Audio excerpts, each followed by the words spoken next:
لا حول ولا قوة إلا بالله العلي العظيم. أعوذ بالله من الشيطان اللعين الرجيم. بسم الله الرحمن الرحيم. الحمد لله رب العالمين، والصلاة والسلام على أشرف الأنبياء والمرسلين سيدنا ونبينا بالقاسم محمد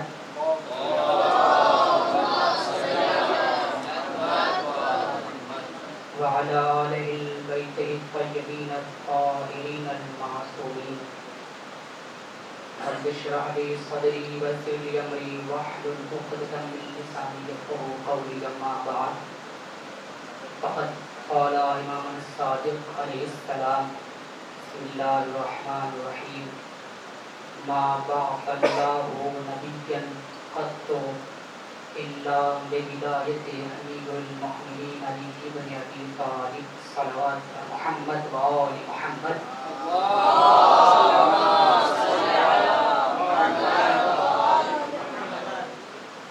ماشاءاللہ، اچھے مطالب مسلموں نے ہم کی اذان تک پہنچائے. بس زیادہ ٹائم آپ کو نہیں لینا، انشاءاللہ 15-20 کے درمیان اپنی گفتگو کو تمام کر دیں گے. لیکن جس طرح سننے کے آپ عادی ہیں اسی طرح سننا ہے، اس لیے کہ ہم آپ کو سنتے آئے ہیں. آپ کا حق یہ ہے کہ آپ ہمیں بھی اس طرح سنیں جیسے ہم نے آپ کو سنا ہے. صلوات پڑھ دیجیے عظمت اہل بیت علیہ السلام پر.